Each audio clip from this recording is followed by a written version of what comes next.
So things to discuss today. I'm going to have a platform discussion, M4 versus AK.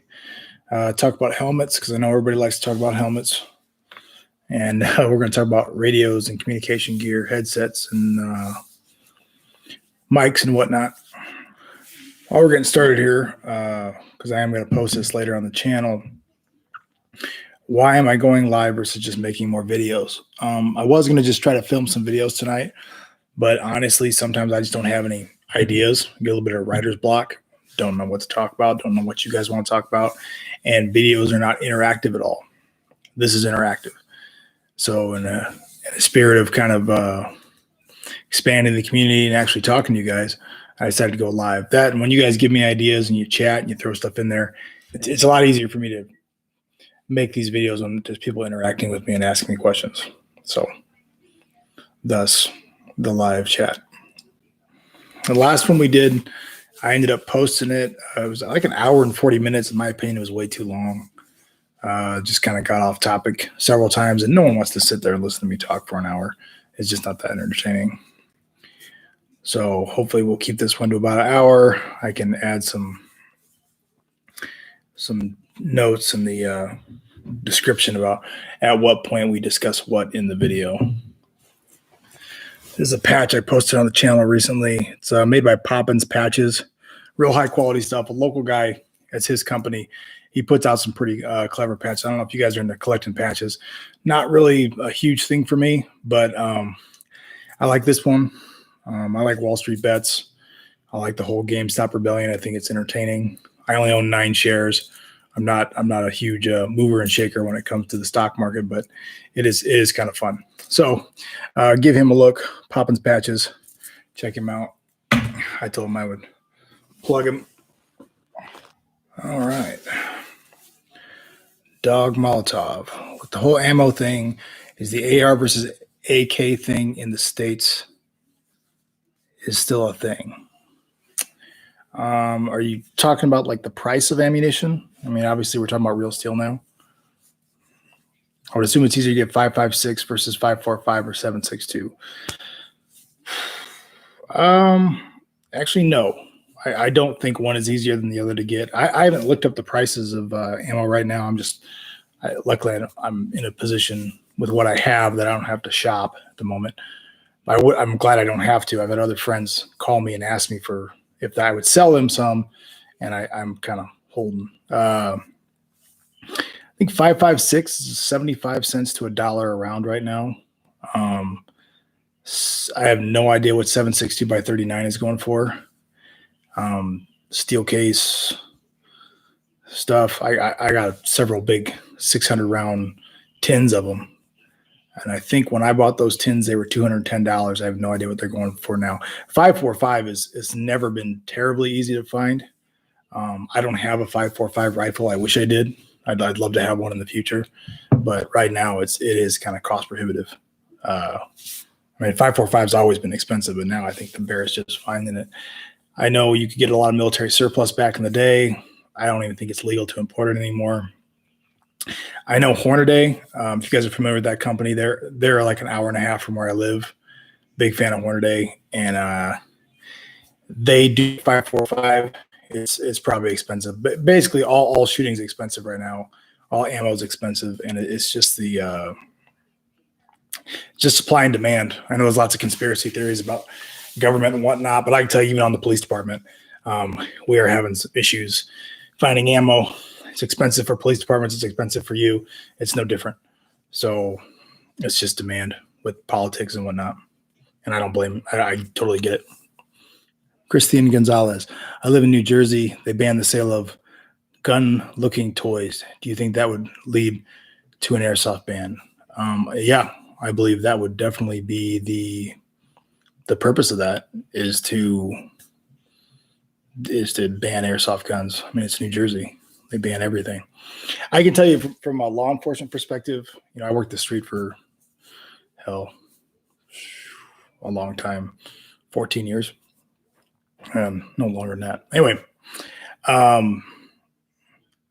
about half of all robberies here where I live are done with fake guns, airsoft guns and whatnot, replicas.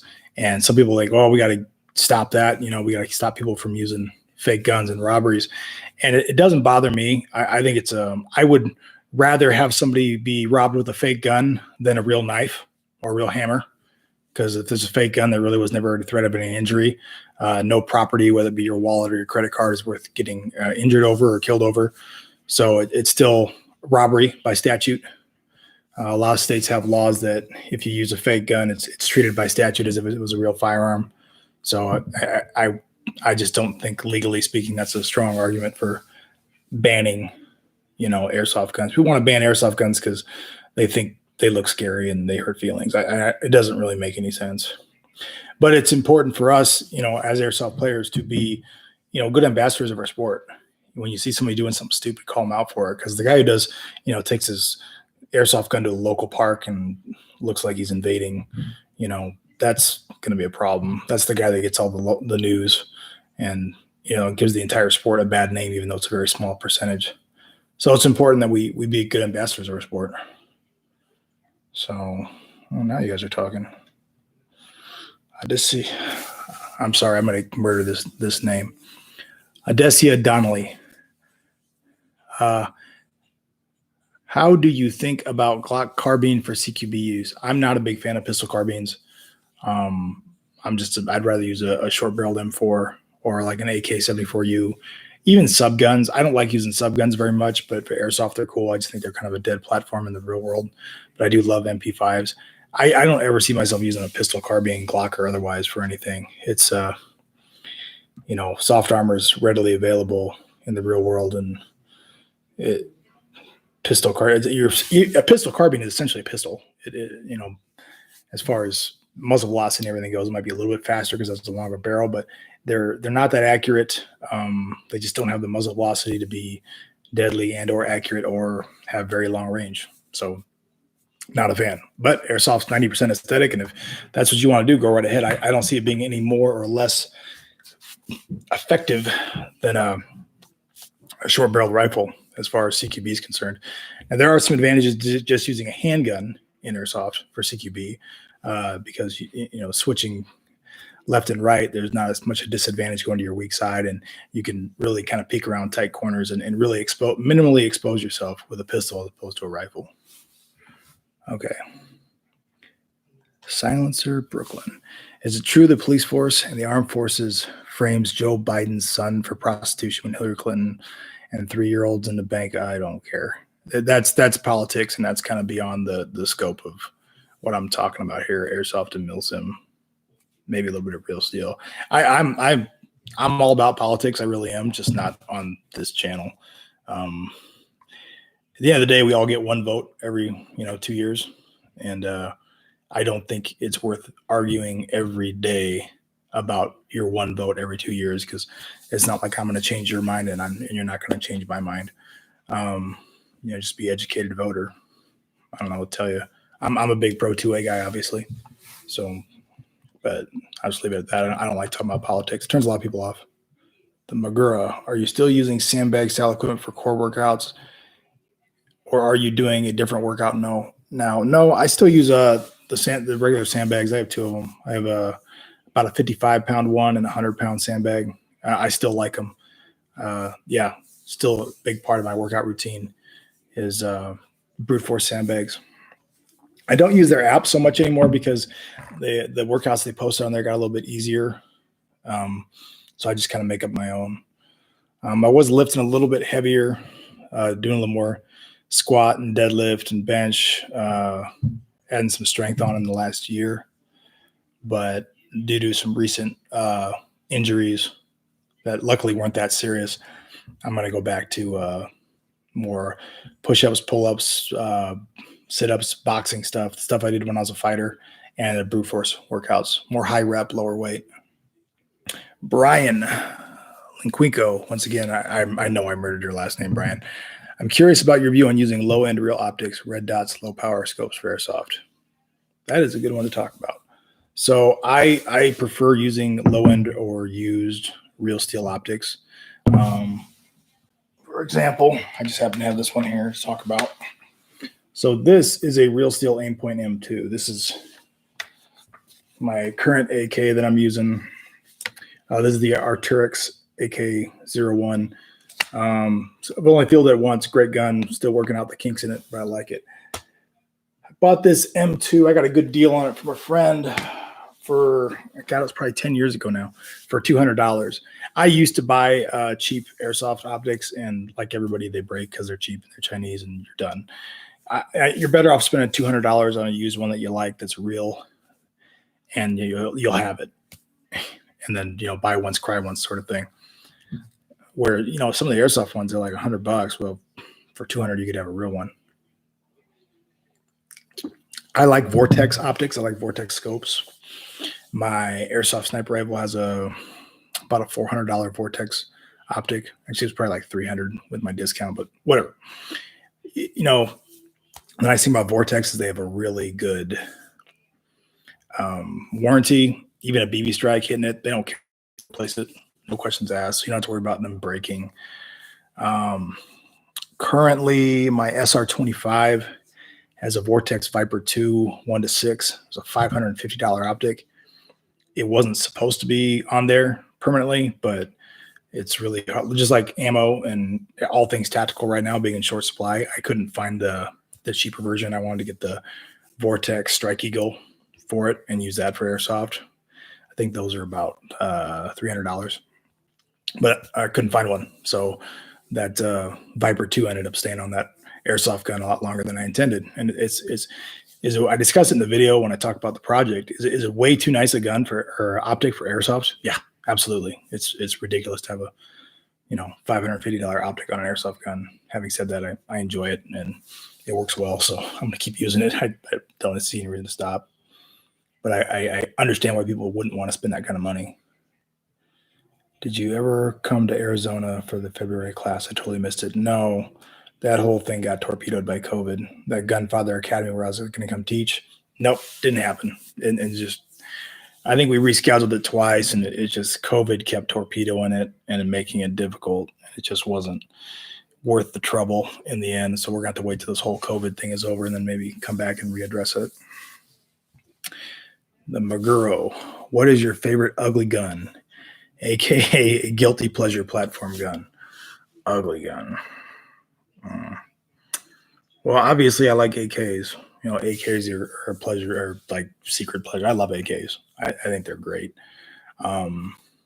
Which kind of brings me to the first thing I want to discuss is platform discussion. So that's a good segue. Thank you for bringing it up. The Maguro. At work, I use a Daniel Defense Mark 18. Okay, it's basically an M4. And for years, when I first started playing airsoft, I got into airsoft because I wanted to use M4s in airsoft to kind of see if it worked for training and blah, blah, blah. Turns out it didn't really end up being a great venue for training, but it was a lot of fun. I do think there's some training value when done correctly. But the point is where when I started out, I'm like, okay, I'm going to use an M4, and I'm going to use a pistol, and it's going to be a Glock, and I'm going to set my gear up exactly like I do at work. And to a large degree, I still do that, but it's not really that critical, in my opinion. It's more important that now I kind of want to have fun. So I'm going to start playing with some guns that I want to use that I don't get to shoot in the real world. Like I shoot M4s, 2 days a month at work, all day on the range. And it's always fun to shoot. It's never not fun to shoot. But there is a point where you're, okay, I'm at work. I'm still at work. If you weren't paying me, I would go home and I wouldn't continue shooting this. So I like AKs. I showed you this one. I've owned several real steel AKs. I'm down to just one at the moment. It's a 760 by 39.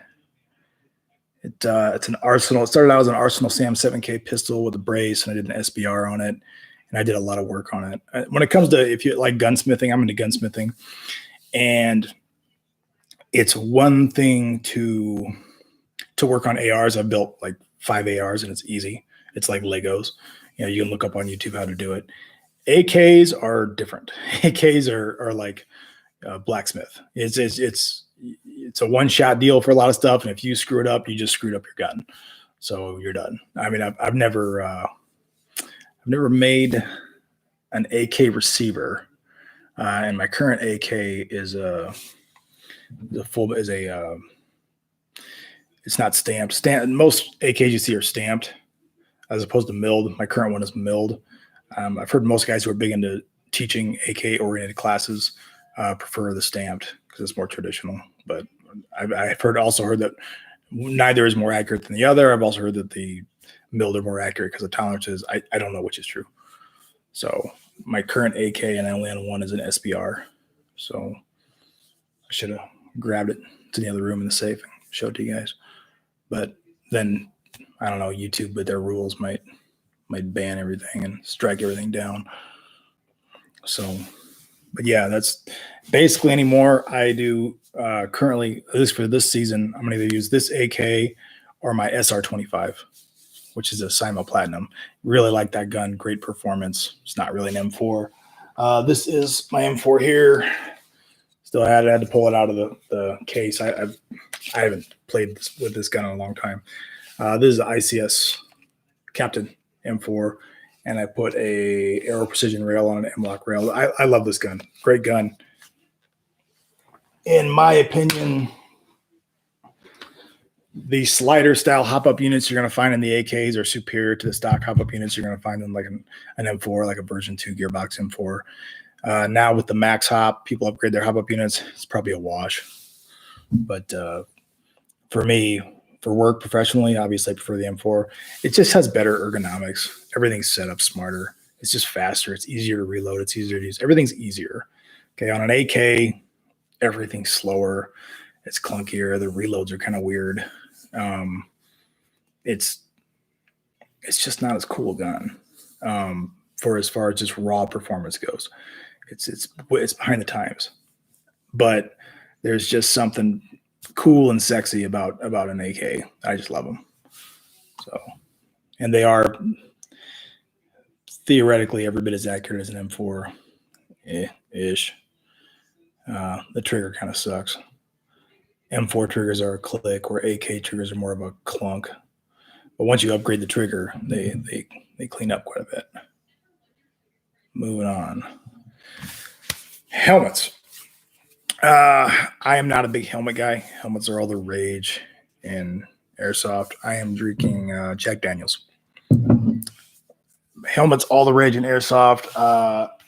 I was on when helmets, I was playing Airsoft when they kind of came around, like the fast helmets. Everybody wanted to look cool and badass, and they started throwing all the crap on them, like the nods and the counterweight in the back and a big light on the side of the head. And if that gets your goat, that's cool.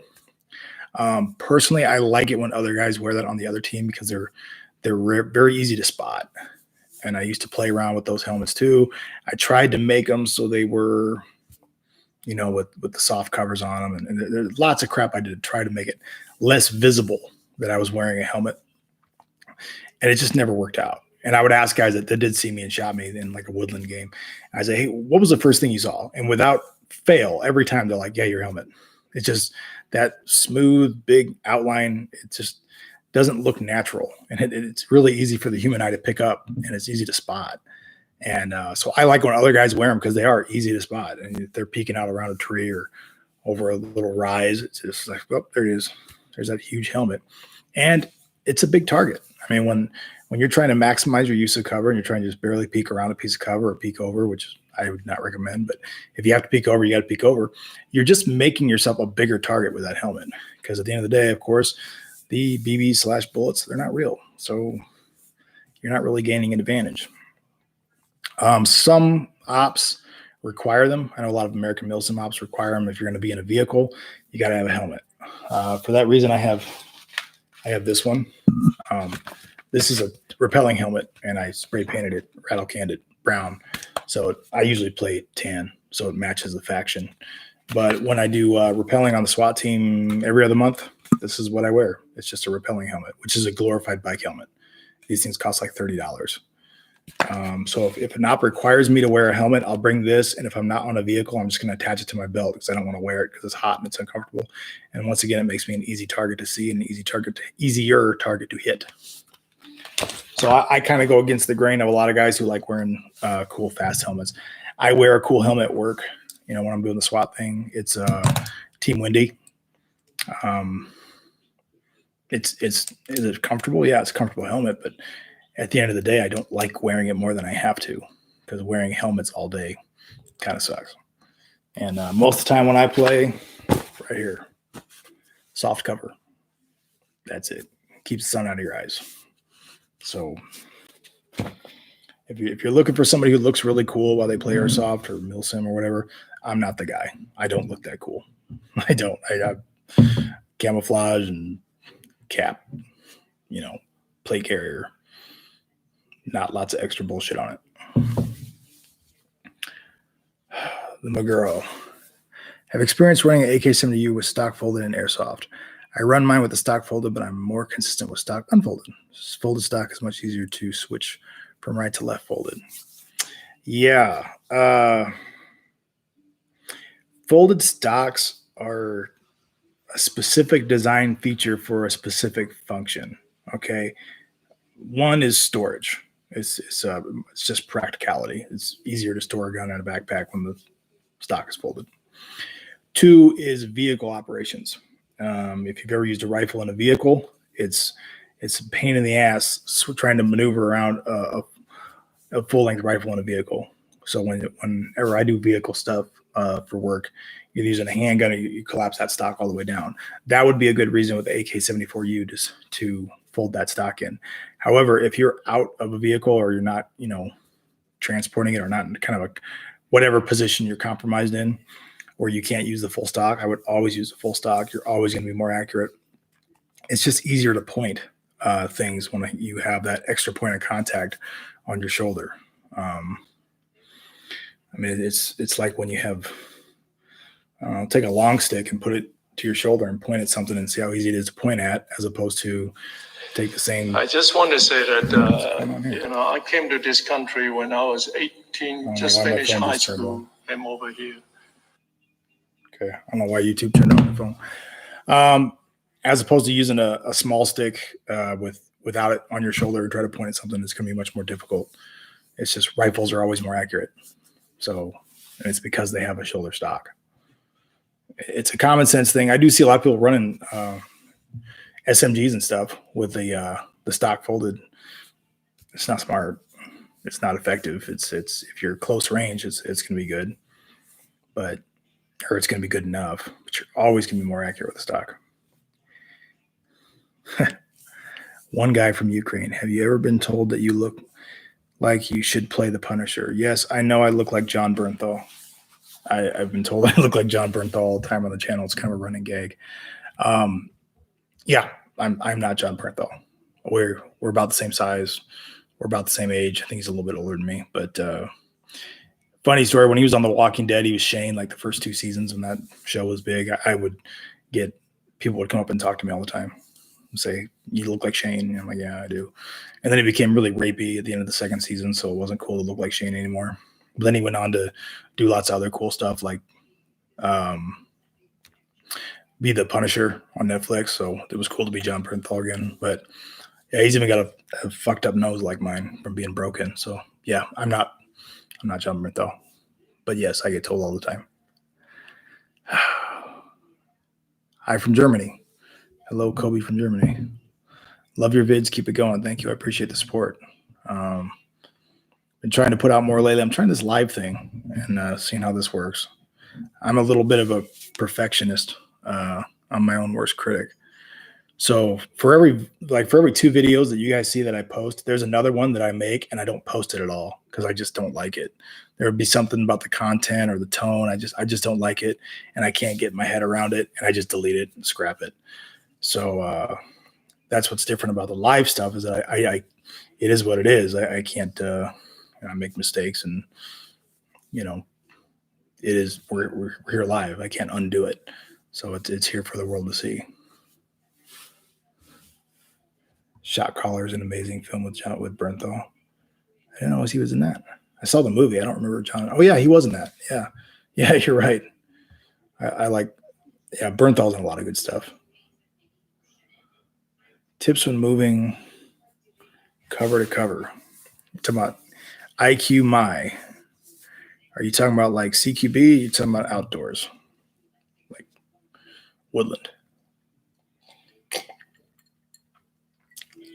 Generally speaking, I would say you should always fight from cover. because whoever has cover generally wins. As far as moving from cover to cover, it's something that you want to do quickly and preferably with a full magazine. Reload if you think you've shot half your magazine or more. Reload before you move from cover to cover, and don't hang out there. Cross it quickly. Obviously, if people know where you're at, you want to put suppressive fire on people who are engaging you before you move. You can do your own suppressive fire. Just start from your cover, start engaging the target, and as you see them, go behind their cover and move quickly and keep bucking a couple rounds up there just to keep their heads down. Nothing wrong with that. But that's when people get hit the most, is in the open. Always be thinking cover. Your mindset should always be looking, where's the next piece of cover? Where's my next angle? And how can I maximize the cover I'm on? Where's a better piece of cover than what I'm using? All that.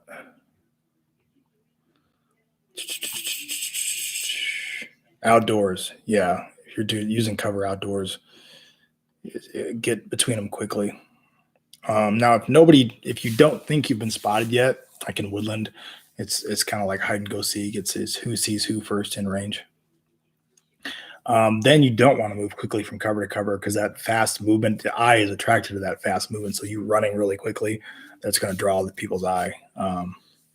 So if you haven't been detected yet and you think you're still, on sneaky sneak mode, then by all means go, low and slow is best. And then you move. And we would often, when I played a lot of woodland with my old partner, we would stop and just kind of listen because you're going to hear people a lot more before you see them. But we'd be moving, and everybody would take a knee and just stop and listen for a while. So you don't, if you're not compromised yet, you can go a little slower. You should go slower. Girl, any tips for a new high movement scout sniper? I've been playing Airsoft for a few years, but I just got a fully upgraded Striker 02.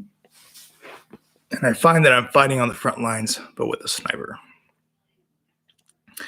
Sniper, you're always going to be a disadvantage with a sniper rifle in Airsoft.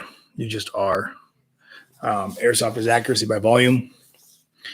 Sniper rifles don't have the volume. And even though they're a little more accurate, I mean marginally more accurate, hell, not even, than an AEG. They both use hop-ups. It's all the same stuff. The sniper rifle is probably going to be a little more consistent just because of the way they're designed, but not much. And you're just always putting yourself in a disadvantage with a sniper rifle. Now, do I like playing with a sniper? Yeah, I love playing with a sniper because it's challenging and it's fun. And I like having the extra range of having the higher FPS limits. But if I'm trying to win, like if I'm going to a weekend game, a pickup game, no big deal. We're on sniper. Who cares? Win, lose, doesn't matter. We're up there having fun. If I'm going to an op where I paid money to be there, a lot of money, and I've traveled and I'm competitive, like everybody's competitive, and I want to win, I'm using a DMR. Or if there's lots of CQB, I'll bring my M4 or something. But if I'm trying to dominate the field, the battlefield, and be like really helping my team out, holding down good corners, holding down good lanes, really manipulating the entire game, DMR is the way to go. It's a little less range, but man, that volume, you're pretty much right there with all the riflemen. So honestly, the real king right now is the way most places use their rules are the support guns. If your support gun can go to 450 with .2s or whatever the hell the jewel rating of that is, you got a really well built, like an HPA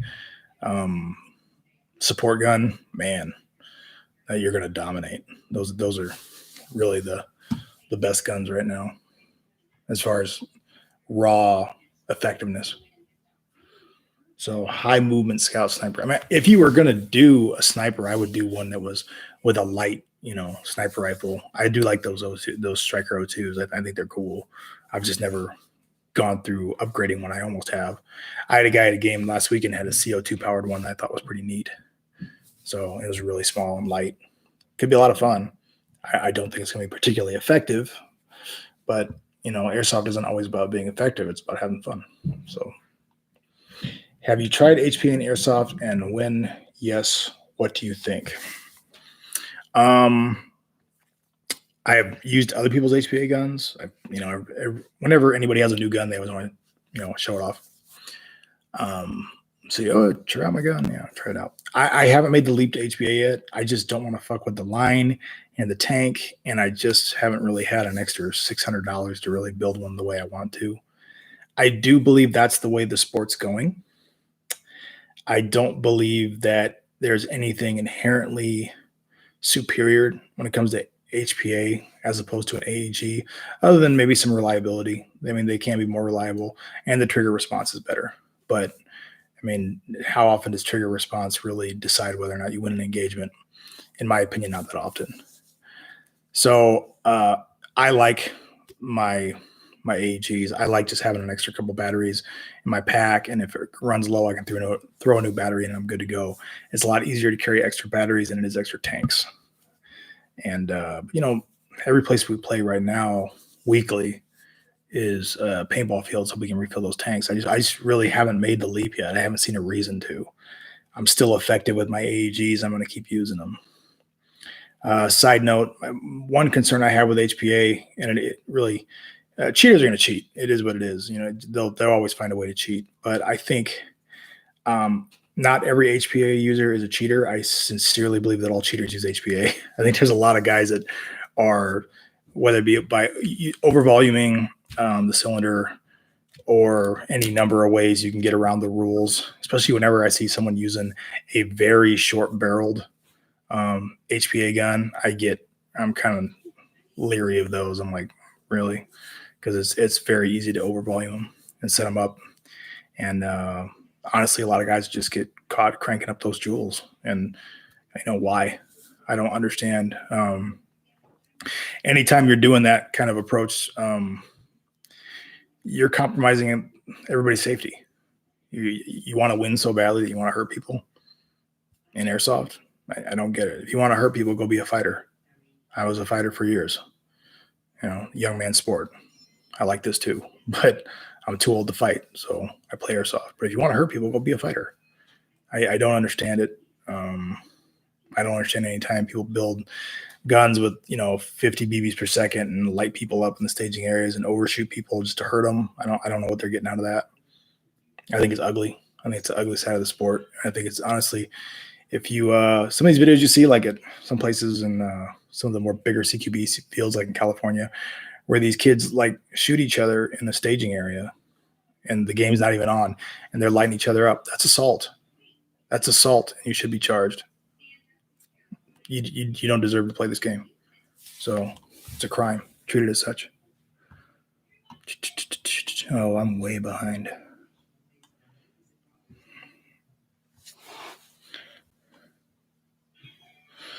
Oh, God, you guys got a lot of crap here.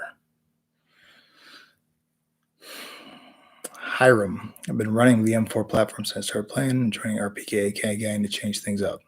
Absolutely. It's all about fun. Pick what you like and run with it. Yeah. Unless you have a badass leaf suit like Kicking Mustang. I have cool leaf suits. They're okay. They're hot. What's better, high ready position or low ready position? Is it more user preference than anything? I find it easier to manipulate low ready position. It's user preference for the most part. I like low ready. I'm kind of old school. Sometimes the first guy in the stack will go high ready, a little bit quicker to engage targets. Some people's opinion. But generally, I prefer low ready because it's what I've always done. It's easier to see targets.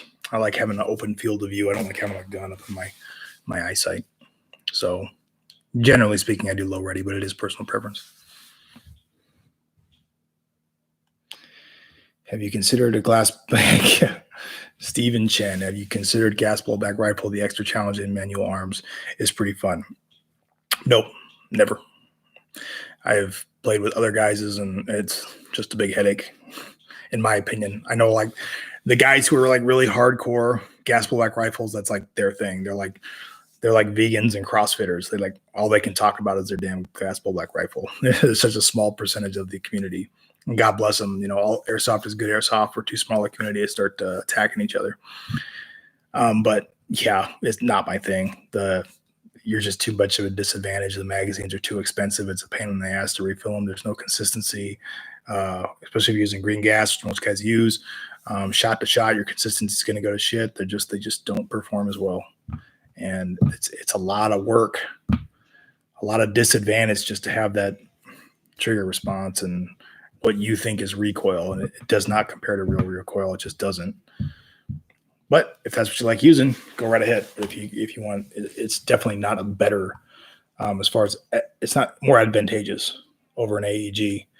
If you want that response, I would go with the HPA. Concerning fighting from cover. This is from Rocksteady. Concerning fighting from cover, thoughts on when to advance on the enemy, stay behind cover until a hit, or advance once you have them pinned down. Depends on what your objective is. I see a lot of people advancing on targets. Sometimes they're like playing a defensive game where their goal is defensive and they're advancing. I'm like, let the other guy work, because that is when you're most exposed to fire, is when you're advancing. That's when you're going to incur the most danger. So, preferably when you do advance, you want to have other people suppressing them. But if you're attacking, if you're trying to capture an objective, then I would always advise people to advance. If you're in an effective angle where you're getting good shots, stay where you're at. If you think there's a more effective angle that's even better than where you're at, then by all means move to that better angle. Because that's essentially what you're doing by advancing, is you're trying to get a better angle on them. Okay, you're not trying to get it necessarily around the cover that they're on, although that does happen, which is essentially the ideal angle, because now their cover is useless. But if you have an angle that's working, I am kind of hesitant to tell you to leave it unless there's a better option out there. But I can't stand 50-50 gunfights where I'm on my cover, they're on theirs, and everybody's shooting each other and everybody's stuck and it's static. If your positions if you're not winning the gunfight, then decidedly so, you need to find a better angle, find a better piece of cover, move your assets, move your teammates, whatever, and get them in positions where we can use those angles and win. And that's my favorite thing to do in airsoft as a squad leader or whatever I'm doing, is to find that good angle and find that good position and really clean house. That's what I like to do. Some people just like shooting back and forth all day, but I see that as anytime I'm stuck in a position and they're stuck in a position, that's a weakness. That's not a strong position. Not something I want to do. I'm not happy just to be 50-50, just to be maintaining, we're holding our line. Well, if we're defending and our job is to hold the line, then I guess that's good. But if we're attacking, no. Pretty hyped for TM's new AKM gas pullback rifle. Not familiar with it, but if it's made by TM, it's probably done right.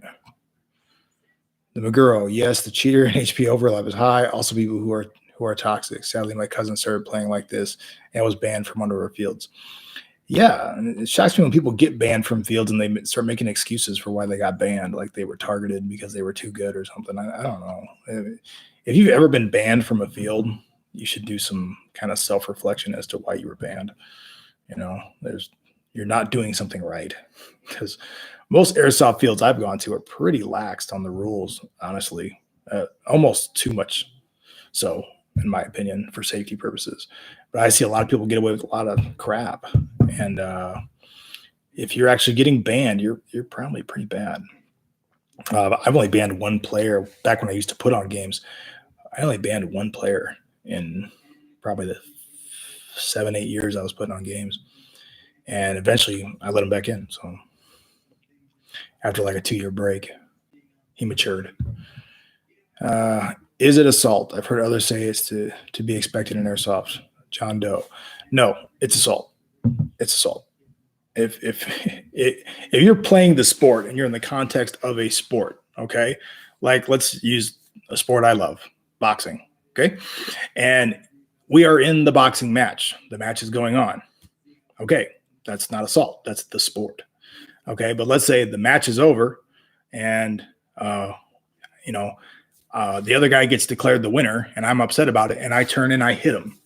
That's assault because it's no longer in the context of the sport. So if you're in a staging area and the game's not on or the game's over, game off, coming off, everybody's walking back to wherever, and somebody unloads on somebody, that's assault. And you should be charged. Period. I mean, it's just petty. It's petty.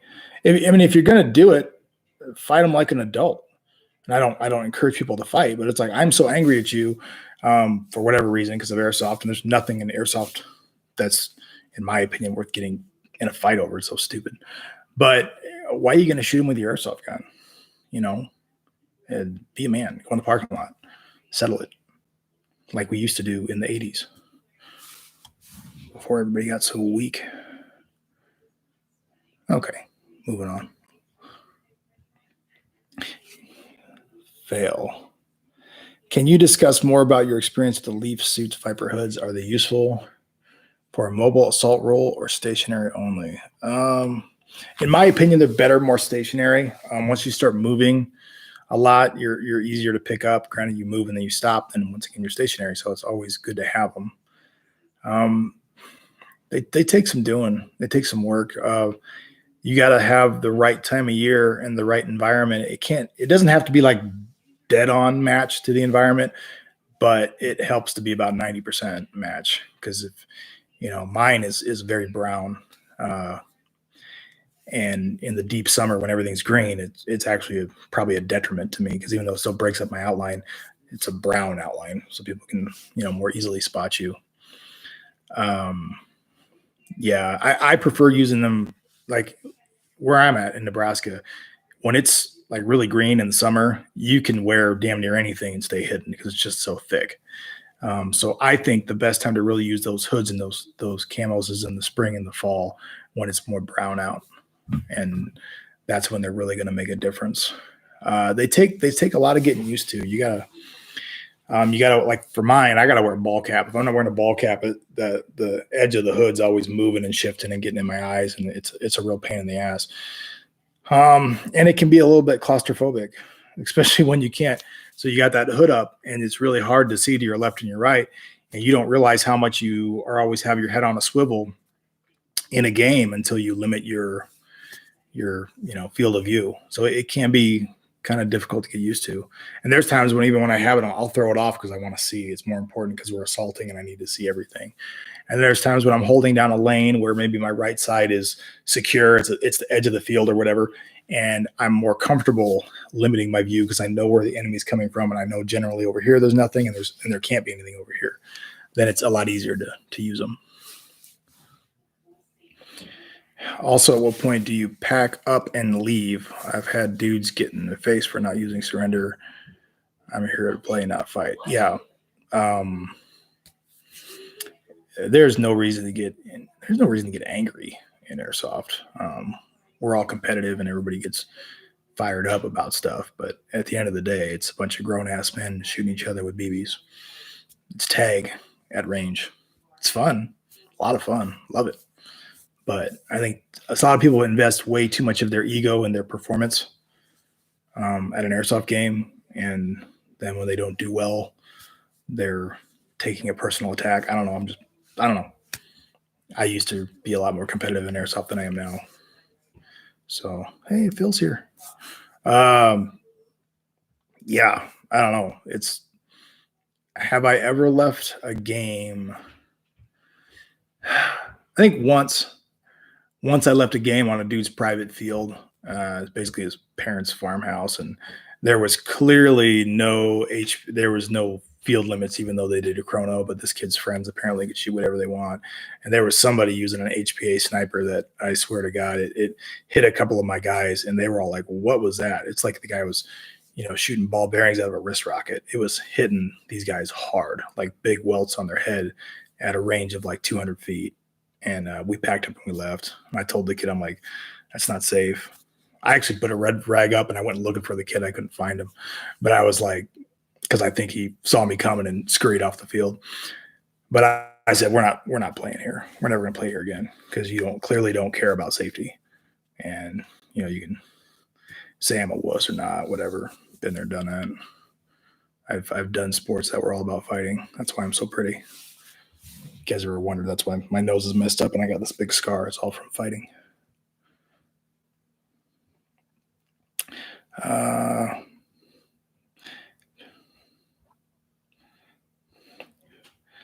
Phil is actually on my team. You guys see in the chat. I don't know if you guys can see it or not. I probably don't have it set up right so you guys can see the chat. But Phil is on my my Airsoft team, Fire Team 6, and he says comms and angles for the win, and he's correct. My team stresses comms and angles. Always angles, always position.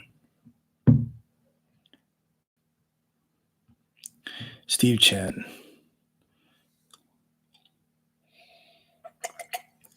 Gas pullback rifles are definitely pricey, but TM's ZET system M4s changed the game in terms of reliability and consistency. Not sure how easy they are to get in the US, though. I'll look into it. Hey, what kind of gun are you running on your SWAT team and optic MP5? No, we do not run MP5s. People haven't run MP5s in years. Waco ended the MP5. Google it.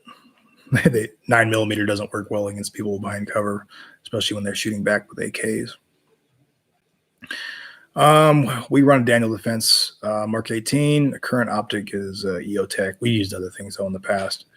We've used God, now it's escaping me. We just use various red dots. So any reputable red dots can be good, regardless of the company it's from. It's just a lot of it comes down to personal preference. I like Eotech, but also obviously I like Aimpoint as well. If you're a good shooter, if it's a reputable red dot, you're going to hit what you're aiming at. If it's properly sighted in. Stephen Chen, maybe it's just what's on YouTube, but it seems that the toxic attitude is more of an issue in the U.S., specifically Miami and SoCal, Southern California. Maybe different mentality than the locals there. I don't know. Maybe I think toxic attitude is a big problem in Airsoft. I don't think YouTube helps a lot of times because those are look at the videos that are all like cheater this and cheater that and fight on the Airsoft field. And, everybody wants that. Hell, I click on them. That's what everybody wants to watch. And that doesn't really help. So, but, people are going after those clicks and after those views, after those subs. You're going to post something that's spicy, something that's, controversial. The toxicity thing, it really is on everybody to, treat each other well. I know I harp on it a lot, but goddamn, we're all in the same sport here. It's too small a sport for us to be fighting amongst ourselves. All Airsoft's good Airsoft. You're fighting with somebody, go on the same team with them for a while. You won't be fighting with them anymore because they're going to be your friend. It's recreational activity, fellas. Stop fighting. It ain't worth it. Waco ended the MP5. I'm stealing that one. Yes, that is exactly what happened to the MP5. Variable power optics. I like them. I like 1-6s. I think they're great. But for CQB, they're pointless. And on a short barrel rifle, I think they're wasted. I think if you want to be, you want them on a more precision rifle, something that has some barrel length to get some muzzle velocity, because muzzle velocity equals to some degree accuracy, and it does lead to lethality at range.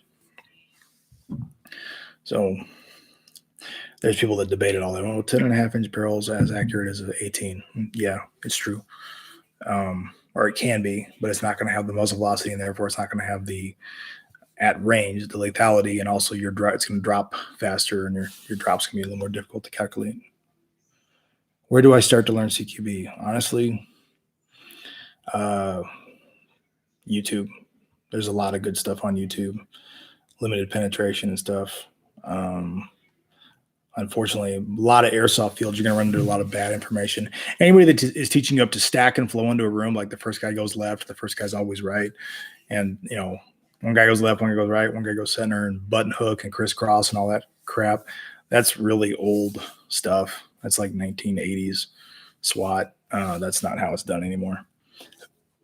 And that's bad information. There's a lot of bad information that airsoft players are promoting as the way things are done, and it's just not the way things are done. So anytime you see people stacking up on a door in an airsoft context, they're going to get slaughtered. It's just dumb. don't do it. And if they're telling you this is how it's done, they're wrong, or they were taught wrong. New subbers of Tyler Sorg, new subbers of yesterday. Thanks for the CQB videos. You're very welcome.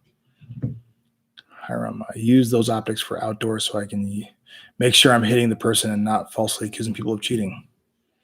Yep, it's nice having it. I have one on my DMR. I think I set it on 3 most of the time right now. I was using 4, but I found 3 works a little better. Just the 3 power. But if I'm doing some sort of scouting, surveillance, or trying to figure out is that guy on my team or not, I will crank it up to 6 if I'm in a safe position to do it. Yep, LPVO, low power variable optic.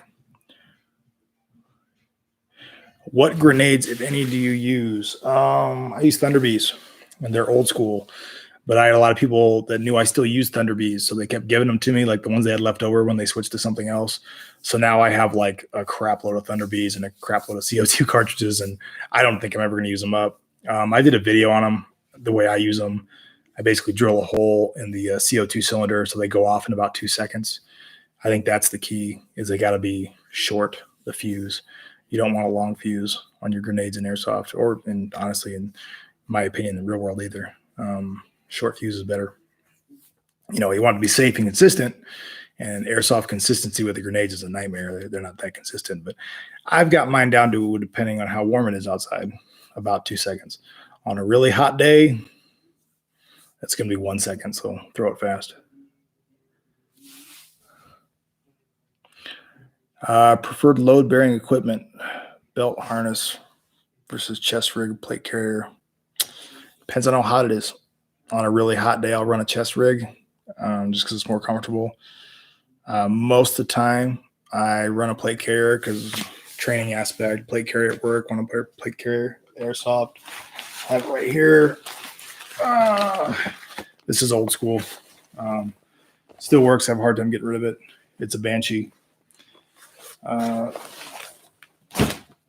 Everybody was using Banshees 10 years ago. I have like a black one for work, that tan one for airsoft. I have a green one for airsoft. They just work great. So tag Banshee. It's old school now, though, so there's better stuff out there. I'm sure there's newer stuff. I have a hard time buying a new plate carrier that's going to do the exact same thing that one does, just to have a new one. Whiskey. And all of my time running a scoped M14 with a 4 power on it and never found it overly useful. Use natural point of aim versus the optic. Yeah. Whiskey, I shoot people through the scope all the time when I'm using my 1-6, but it's preference. I can point shoot it too, but if somebody's at range and I really want to see what's going on, see when they're peeking out, I'll use the optic. Do you use similar optics as you use in your career? Yeah, Aimpoint M2. MRO, Eotech. We used MRO for a while on SWAT. I liked it. It was good optic. Then we switched back to Eotech. I've seen guys use yogurt bottles as Thunderbee shells. If it works. Have you watched the UF Pro series on YouTube on CQB Tactics? He uses airsoft for training in a very practical way. Yeah, UF Pro is dead on. The stuff that he shows in his videos is very similar to the style of CQB that I do. Limited penetration, high threat CQB. His stuff is really, really close to what we do. He does a lot of stuff with quick peeks on rooms that we don't do, and I think is really interesting. I've been wanting to try it out, play with it a little more. He does a lot with quick peeks that we don't do, and that's neat. I mean, it's very effective, and that all has to do with OODA loops, and he's onto something there that I want to look at. I'm learning. I'm learning like everybody's learning. Still learning crap. No 4R. Going to be a 2-hour stream at this rate. No, I'm caught up. I'm at the bottom of the chat. So 1 hour, 5 minutes. Let's see anything else I want to talk about. Radios. I wanted to cover it. I think I'll cover radios real quick. Eotech reticle is super useful to those in the know. Yes, because it is a ranging reticle, unlike a simple red dot. And the fact that it has the donut of death, you can use that distance between those two in an average size human body to do some ranging with it. Pretty primitive ranging, but ranging nonetheless. And Also, the Eotech's nice. That donut of death is nice because if you're not quite dead on it, because you're prone or modified prone or looking under a car or whatever, you can see where the circle is and then know which direction you have to go to find the dot. Whereas with the aim point, you're going to be looking around. Current radio comms that I use, like everybody else, I use Baofeng because it's great.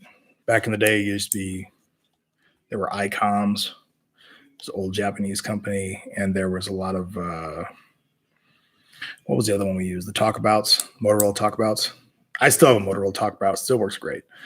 But now everybody just uses the Baofeng. I think you should spend a little bit more money and get the better Baofeng, not the $35 one, but the more $50 models.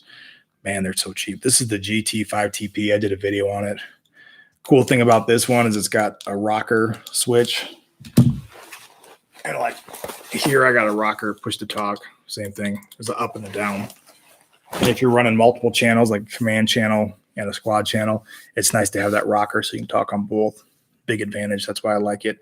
I don't wear the cool headsets guys are wearing now with their cool helmets. I still use just a earpiece because it works. Real world, I use on entries. We have headsets. We have cool sorting headsets and all that cool shit that is noise cancellation. But even at work, a lot of times, if it's not something like an entry, if it's more of a security assignment, earpiece, hand mic. So it's kind of a practicality is king thing. Power and range. Yeah, the Baofengs are cheap. They're cheap Chinese shit. They will break. I've had 2 break on me. It is what it is. At $35, you can't really expect much. Whiskey, ICOM F4 owners here. Yeah, you're one of the last. But the ICOMs are bulletproof. They are excellent radios. They never break. Yes, Baofengs are cheap. I would gladly spend $100 on a radio if it was more reliable. But in Airsoft, you have like really cheap and really expensive and not much in between. Yes, I did own it after you did whiskey for a while. Ever find a reason for a longer antenna than the stock one? Not where I play, but where I play, it's pretty flat. I have played at fields. If you have a lot of altitude changes, a lot of valleys that you can get stuck in, you're probably going to want a whip antenna. Oklahoma Invasion down there in D-Day Adventureland Park is notorious for killing radios. The only time I was ever there where I had good radios the whole weekend, somebody actually had a repeater to help boost everybody's radio signal, and that worked. But other than having the repeater, no. It's just there's that particular area just kills radios. Hiram, if you trying to use radios at a big Milsim, you need a big radio. Those concrete buildings eat weak radios for breakfast. Yes, they do. And I'm not going to get into the whole, radio license and all that crap. But yeah, you need good comms. Without good comms, not going to do very well. I got a big Milsim. Milsims are all about comms. You can get away without a radio on smaller games. I like using radios, even at pickup games with my team. You can just cover more ground if you're, using a radio to discuss what everybody's observing at the same time. That I'm not limited to just what I can see.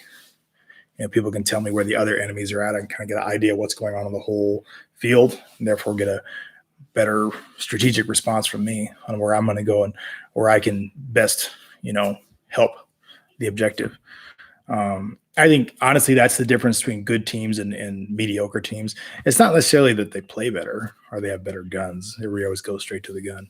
I think it's the teams that learn how to use communications effectively, radios. Those are the ones that really shine. Those are the difference between a good team and a mediocre team. The Plotter Man 14 has a confirmed minute of man. I like that term, minute of man whiskey. Minute of man range of 82 yards. Never saw that as far as enough to use it. Yep. I was there when we did it, and I think I used my rangefinder. So rangefinders are like the bane of all airsoft snipers. Everybody's, I shoot 100 yards. Do you really? I'm not saying it's impossible, but I'm saying get a rangefinder. Miguro, any thoughts on the blank firing rifles for immersion at Milsim? We don't have a big Milsim event often in Hawaii, so I never see it. I think blank fire is really cool. I've played games that have blank fire rifles. I think it's cool for the admins to use as a prop to kind of add some realism to it like just like explosions. I've had ops where they had pits where they were marked off with caution tape, and there were explosives going on in there. That really was cool. But as far as players using them, I don't know. I think it's kind of weird. It doesn't really work. Because how do you know you were hit? Because you can't. I don't think it's really an issue with. I think that there are things in place. If you have the BFA on there, the blank fire adapter on the front of your rifle, it's not gonna shoot a bullet. It can't. But so if you do it correctly, there are ways to do it safely and have those in people's hands. I think the big issue is, how do you know that you were hit? So that gets into the realm of, at least in airsoft, there is factually a projectile going down range that someone can get hit by. With the blank fire adapters, we're basically getting into the realm of Civil War reenactment kind of stuff, which is a whole different level of geek. That's deeper in the nerd forest than I care to go. And I'm in the nerd forest, okay, but I'm not that deep in it. So I can't go there. But if you have fun, go right ahead. I seen that blank fire adapter. That's not airsoft anymore. That's a whole different thing. You've stepped into a different realm, and you're trying to get airsofters to come along with you so you can play with your BFA and play dress up, which is cool. But don't come yelling at me because I didn't call a hit from your blank fire adapter. I don't care. Opinion on dedicated command channels and squad channels at Milsim Op. You got to have a dedicated command channel. You can't put 50 or 100 people on one channel. Cops do it all the time, but cops use radios for a living. Airsoft events, it doesn't work because everybody wants to talk, and it's just a fucking shit show. And the squads are just cops are good at using radio channels because we use them all day, and we always have the same call signs. People know who you are. They tell by your call sign who you are, and they know the ABCs: accuracy, brevity, and clarity. They know how to use a radio. Airsoft players often don't, and that's why you got to keep your channels small. I would say 6 to 12 people on a channel. Are these live Q&A scheduled? I got in here too late and missed the last one. When's the next one? I'm still figuring that out. No, they are not scheduled. I ended up having some free time tonight. I said, what the hell? I'll do a live Q&A, try it again and see if I can have more success with it than I did the last one. And I did it because otherwise I was just going to try to film a video, and I just didn't feel like filming one. I thought we'll give this a whirl and see how this works out. I don't know if I'm going to start scheduling them. I don't know. If you guys like them, I guess I can do them. If they get good traction on the channel, yeah, let's do them. There's 17 people currently watching this one, which is not that many, but live chat's moving pretty good and it's full of people chatting. So why not? Why not? And it's easier. I don't have to edit anything. I send it. It goes up on the YouTube channel and everything's good to go. So I don't know. I'll try to do one a month, maybe. We'll see. This was a great Q&A. Thanks. Thank you. Milsim West rules are if you are fired on by a blank fire and they have you dead to rights, or if you are out in the open, you can't get to cover quickly, you are supposed to clear yourself out. I'm sure they do. Tuesdays with Rob's. No, we can't always do it. My schedule's a train wreck.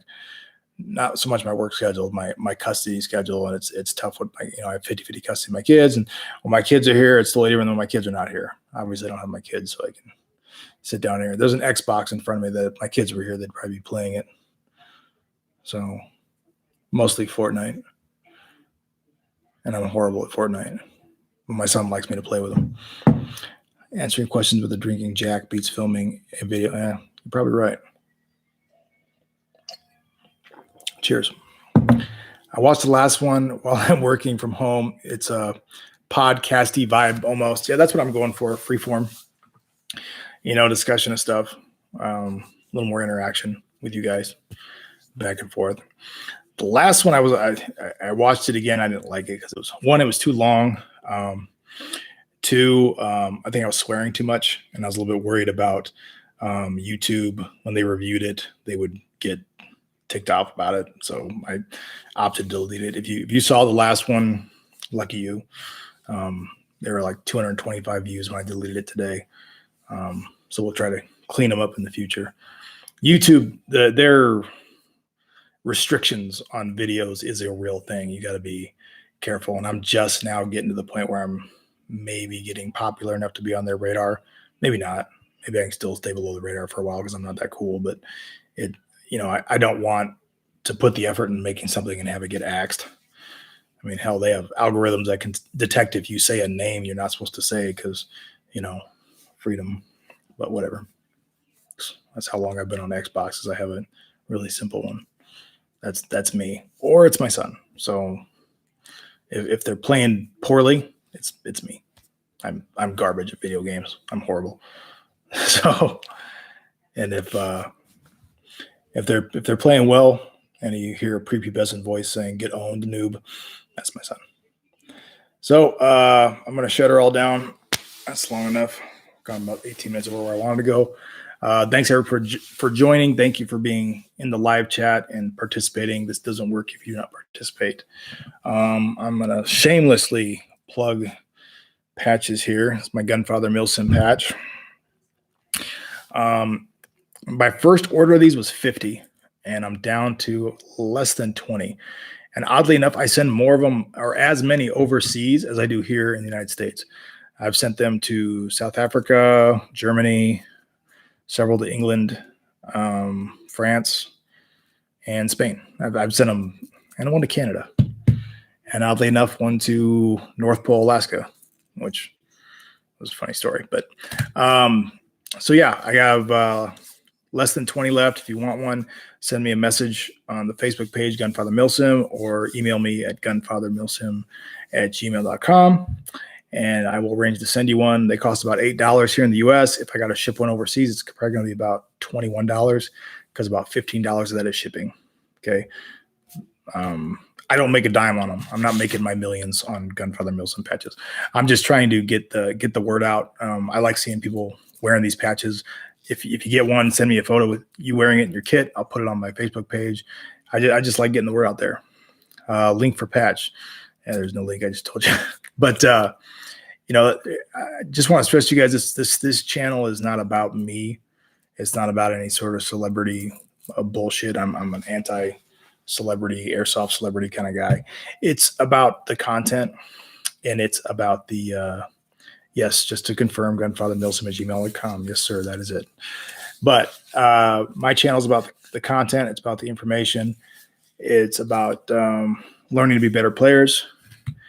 It's about taking care of the community, and it's about trying to breach the gap between Real Steel and Milsim, because I think there is a lot of common ground there. And I want to see that developed and grow in the future. So thank you for watching. I will see you guys later. Have a good night.